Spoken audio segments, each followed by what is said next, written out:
Com o lançamento do último capítulo 100 e especialmente do capítulo 101, novas explicações e rememorando sobre um dos conceitos principais do mangá, a Volund, foi dada a nós pelo cara que mais sabe sobre tudo isso, que é o Buda, e com isso muitas dúvidas surgiram. O que é a Volund? Ela buffa os humanos? Quais as suas capacidades e quantos humanos de Shumatsu dependem dela? É isso que comentaremos no vídeo de hoje, que é um vídeo muito mais que essencial e feito para você entender tudo que ainda não entendeu da Forja Divina, o destino entrelaçado a Volund. Antes de partirmos para discussões mais polêmicas sobre a Volund, primeiro temos que entender o que diabos é uma Volund. Então primeiro vamos deixar bem claro tudo que sabemos desse processo.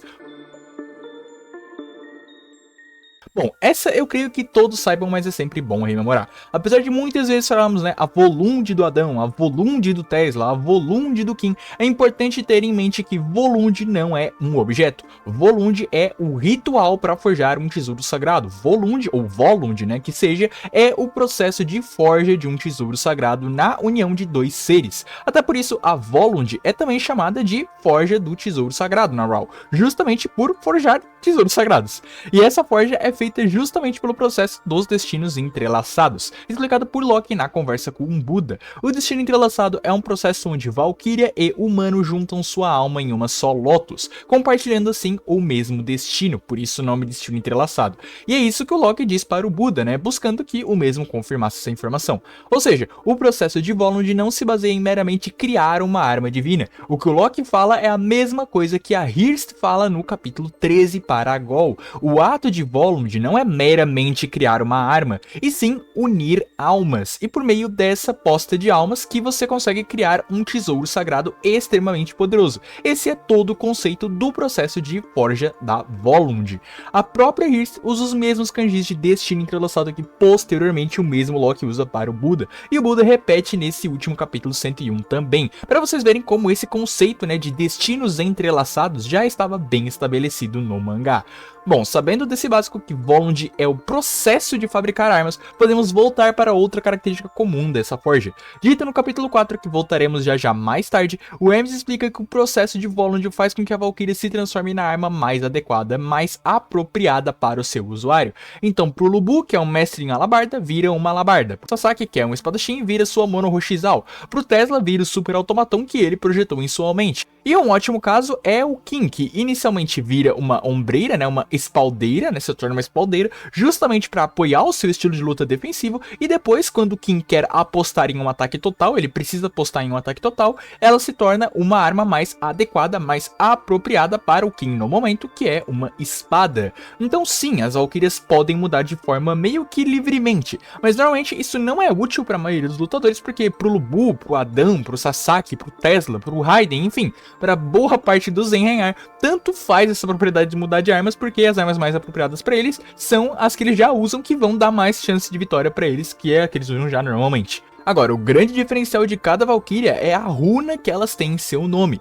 Hirst, aquela que treme de raiva ou de medo, tem um poder de runa diferente da Gondo com a runa portadora da magia. Por exemplo, a Alvityr com a runa Guardiã de Exércitos é dita ser capaz de amplificar a forma de armadura do Kim, enquanto a já citada Hirst, por ter a sua runa baseada na sua dupla personalidade, né, aquela que treme de raiva ou de medo, né, aquela que faz tremer ou aquela que treme, é capaz de se dividir mesmo após ser quebrada, uma característica especial que nenhuma outra arma oriunda de uma Volund demonstrou, e assim vai com todas as Valkyrias. E sim, até mesmo não Valkyrias têm essa característica, ou melhor, é o que a gente pode tirar do até agora único exemplo de uma não Valkyria fazendo uma Volund, né? Que é a Volund, o destino entrelaçado entre Buda e Zero Fuku.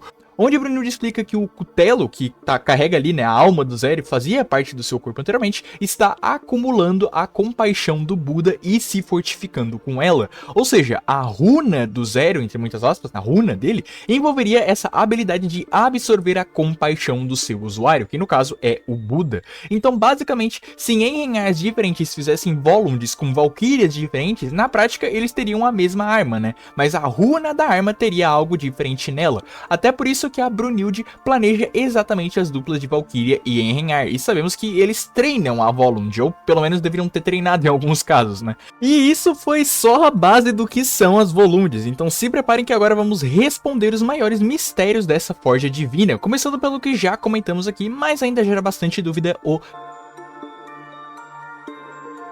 Como Buda explica, o destino entrelaçado, que é nada mais nada menos que a Volund no nome original, né, o nome budista dele, é o ato de colocar duas almas em uma mesma Lotus, assim podendo obter o máximo dessa fusão ao criar um tesouro sagrado propício para o seu portador. Não sabemos exatamente se poderíamos ter, sei lá, uma Volund de 3 pessoas ou 4 pessoas, é bem esquisito de se pensar nessa possibilidade, mas eu acredito que não, visto que toda a temática da Volund e do destino entrelaçado é encontrar uma alma na qual a sua possa descansar, né, que é a relação ali da grande Volund mestre ali do Shumatsu, que é a relação do Zerofuku e do Buda. Dito isso, a grande discussão nesse tópico é em relação ao fim dessa prática. Quando o humano morre, a Valkyria morre junto. A Hirst especifica isso para a Gol. O tesouro sagrado não precisa ser destruído para a Valkyria morrer. A Valkyria compartilha do mesmo destino do humano.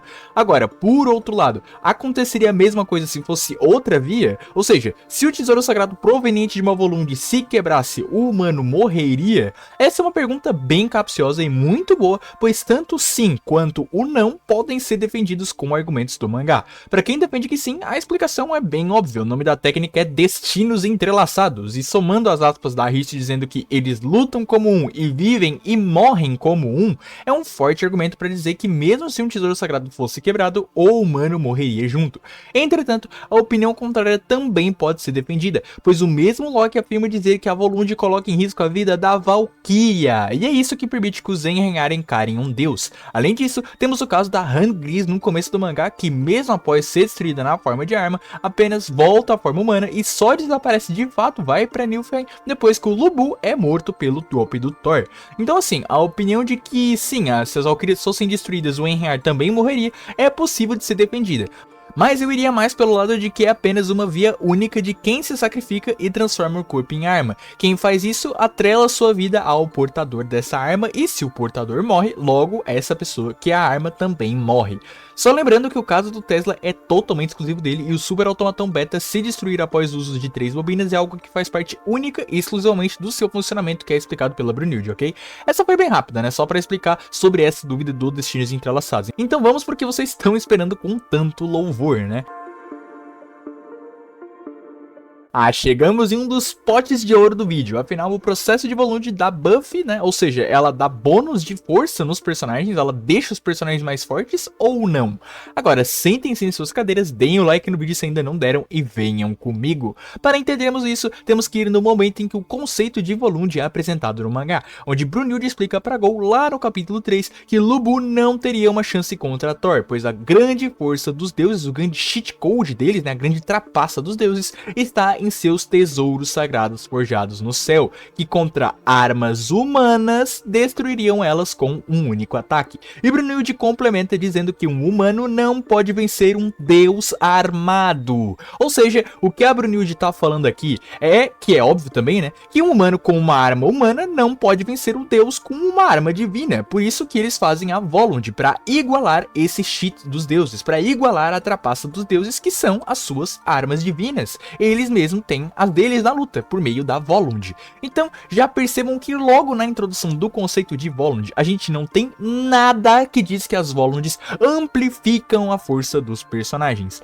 Mas calma que ainda tem que passar em outros pontos importantes. Eu já mostrei pra vocês os momentos da Hirst e do Loki falando sobre Volunds, e o único ponto relevante aqui é frisar que o Loki fala pro Buda de alcançar todo o seu potencial. Usa os kanjis Zenshin para corpo inteiro e Zenrei para alma inteira. Ou seja, o processo que o Loki tá falando, e que ele posteriormente nessa frase deixa claro, é que a Volund não é só uma forja aleatória de um tesouro sagrado, mas o ato de arriscar seu destino a fim de trazer uma combinação perfeita de corpo e alma, de Einherjar e Valkyria. Então aqui o Loki não fala nada de Volund dar bônus, dar buff, dar qualquer coisa assim. E para fechar o caixão de quem diz isso, vamos pegar os últimos dizeres do próprio Buda no capítulo 101, onde ele diz para Brunilde que o destino entrelaçado é uma técnica onde o humano e a Valkyria sobrepõem suas almas, unindo o corpo do humano e a alma da Valkyria para se tornarem efetivos contra um deus. Aqui a chave estaria no efetivos, que se fosse traduzido para efetivo, poderia mudar a interpretação, mas nem tanto, pois o kanji usado é Tsuyu, que é bem variado e serve para ser aplicável, para passar, para ser válido, enfim, uma tradução bem branda. E não muda que o Buda está falando da técnica ser efetiva contra um deus. O que é um fato, a Brunilde apresentou a técnica justamente para ser efetiva contra um deus lá no round 1. E claro, o detalhe do mais efetivo, né, já deixa claro que é uma questão quantitativa. Algo mais efetivo implica que já era efetivo antes. Mas indo além de toda essa bitolagem de analisar o japonês, né, que pra mim já é o suficiente para deixar bem claro que Volund não dá buff, eu posso dar uma resposta muito mais simples a essa questão de Volund ser uma amplificação na força do Zenrenhar, puramente olhando para a narrativa do mangá. Para quem acha isso, me responda honestamente, você realmente consegue ler o mangá e comprar a grande força dos humanos, e especialmente a visão dos deuses sobre eles com isso? Porque veja bem, se a Volund realmente dá buff para os humanos, e sem ela os humanos seriam obliterados pelos deuses, então por que o Zeus e o Shiva concordam que os humanos são fortes? Porque o Zeus diz que a humanidade não deve ser subestimada. Aceitar que a Volund dá buff é colocar que basicamente a maioria dos méritos da humanidade no Ragnarok não é da humanidade, e sim das Valquírias. E assim jogaria toda a parada do mangá de os humanos são fortes no lixo, e jogaria toda a parada de humanos versus deuses também no lixo, e essa é toda a temática do mangá. Claro, eu não tô dizendo que as Valquírias são inúteis, né? Muitas delas ajudam de maneira absurdamente alta nas lutas. O Tesla, sem a Volund dele, não lutaria com o Beelzebub de forma alguma. Mas é extremamente inverossímil, com a narrativa estabelecida nos mais de 100 capítulos, que as Valquírias estejam upando os humanos a níveis estratosféricos. E mesmo assim os humanos estarem recebendo tantos elogios em sequência. E eu ainda vou falar mais sobre essas pressuposições sobre Volund impactar a narrativa no próximo ponto. Mas por enquanto, eu acho que ficou claro, tanto pela explicação inicial de por que as Valquírias estão fazendo a Volund, quanto pelas falas do Loki, quanto pela fala do Buda, quanto por toda a narrativa que não, as Volunds não buffam os humanos. Eles simplesmente são fortes por si só. E pra quem acha isso inverossímil, né, que é os humanos serem fortes por si só, capazes de enfrentar deuses, eu sugiro fortemente que você releia o mangá. Humanos, mesmo antes da Volund, já apresentavam feitos sobre humanos de força. Raiden correu quilômetros sem se cansar, Kim vence um demônio, Jack desvia a tiros de sniper a uma longa distância, Simo tem uma precisão literalmente de 100% a vida inteira, e até mesmo Tesla demonstrou uma estamina sobre-humana ao ficar fazendo estudos em sequência enquanto os outros cientistas não aguentaram tanto ali os cálculos seguidos e acabaram dormindo. Então isso é natural, é um mangá de batalhas de deuses contra humanos, e é óbvio que os humanos vão ser extremamente fortes. Em todos os mangás e animes ninguém questiona os humanos serem fortes, mas por algum motivo em Shumatsu existe essa visão que não tem como os humanos serem tão fortes quanto os deuses. Mesmo a Brunilde dizendo que os Zenrenhar são os 13 humanos mais poderosos em todos os 7 milhões de anos da humanidade. São 13 em mais de, sei lá, 27 bilhões de pessoas. Esses 13 são a elite da humanidade, os últimos campeões da raça. É natural que eles sejam extremamente poderosos. Essa é a narrativa que a história implica, que os humanos podem enfrentar os deuses. Só pra finalizar, a gente por sorte já viu alguém fazendo uma Volund no meio da luta, que é o Buda, e não tem nada nessa luta que demonstra que ele foi buffado e ficou mais forte. Veja, o Rajun destrói o seu cajado e após isso o Buda meio que aceita a derrota, né? Não por não ter mais forças pra se levantar, afinal ele se levanta antes de fazer a Volund, e mesmo após fazer ela, graças aos seus ferimentos, o Buda mesmo com a Volund feita, né, ainda iria perder. Ou seja, antes da Volund, o Buda já conseguia se segurar contra o Rajun, mas acabou perdendo, né, e perdendo também a sua arma divina, e com a Volund o Buda tava conseguindo se segurar também, que nem antes, mas ele eventualmente perderia, né, dito pelas falas do próprio Sasaki e do Okita analisando os ferimentos do Buda. Por isso, o papel crucial da Volund e da espada Nirvana Zero nessa luta do Buda não é dar qualquer buff pra ele, que inclusive se acontecesse de fato, o Rajun e outros personagens teriam notado um acréscimo tão grande de poder no Buda. E sim, ela serve pra permitir que o Buda, claro, enfrente o Rajun e sobreviva, né, até porque ele tava sem arma, e também para que o Rajun sinta medo, assim o Buda iria conseguir ver a sua alma com a visão do futuro e subjugar o Rajun.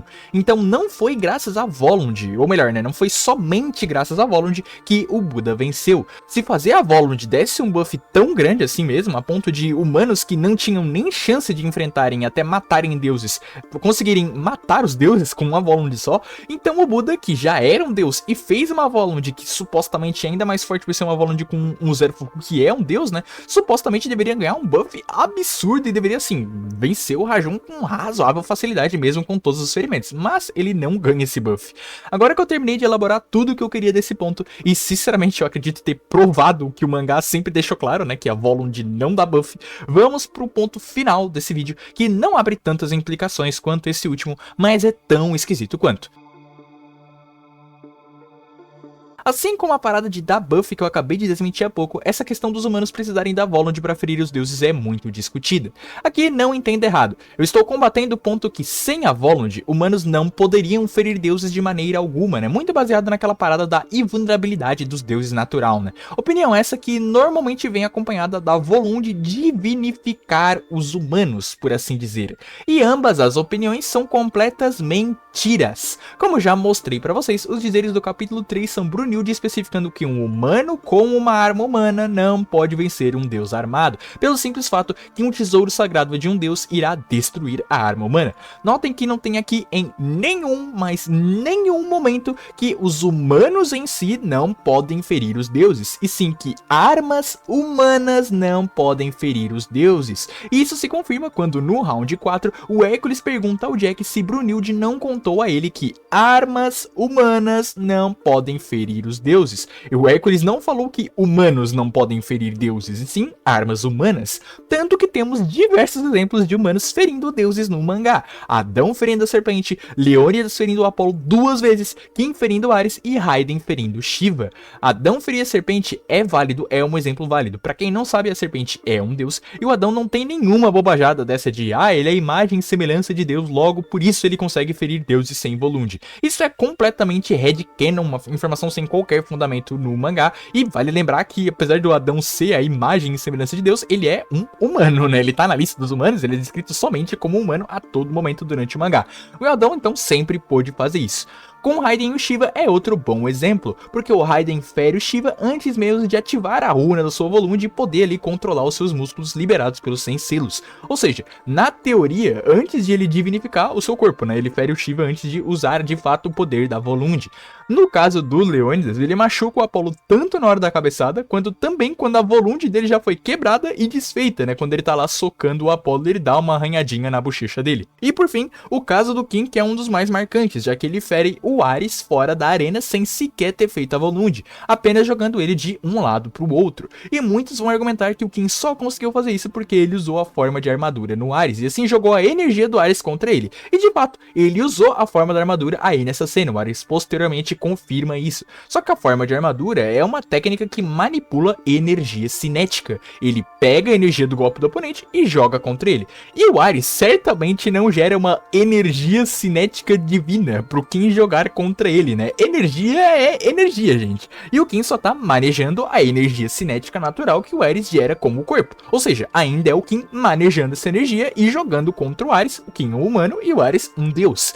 E no mais, de novo, gente, nunca foi dito que o humano precisa da Volund para ferir um deus. Isso foi reforçado pelo Buda no último capítulo. Sim, isso mesmo, nas rounds do capítulo, Buda diz que mesmo que a Valkyrie se torne uma arma através da Volund e mesmo que a sua alma esteja unida com a do humano através do destino entrelaçado, as únicas coisas que funcionariam contra um deus é o corpo do humano e a arma em si. Ou seja, pega o fato do Buda constando que as coisas que podem afetar um deus são o corpo do Enrenhar e a Valkyrie, a arma, né? E some com tudo que eu falei até agora e perceba que não tem nenhuma base para você dizer que o humano precisa de uma Volund para ferir um deus. A invulnerabilidade divina dos deuses é apenas para armas humanas. Isso também é dito pelo Ares nesse capítulo. E mais, a Volund também não divinifica o humano. Muita gente acha que, por serem semideusas, né, as Valkyries divinificam os humanos, por assim dizer, né? Assim permitindo que eles firam o deus, né? Por ser ali um semideus ou um humano divinificado.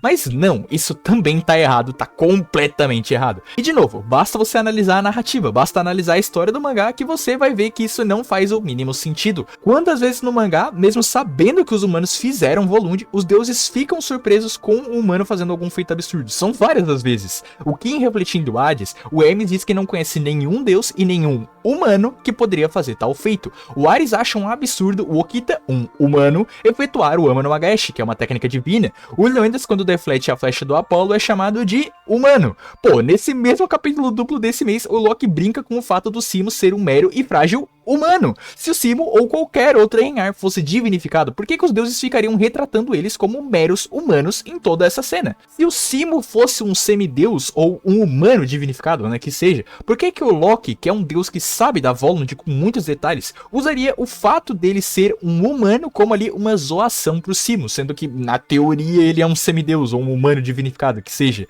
Se o Kim é um semideus, por que o Hermes questionaria de um humano estar lançando Ares pelo ar? Tipo, ele é um semideus, é mais lógico do que ser um humano, não?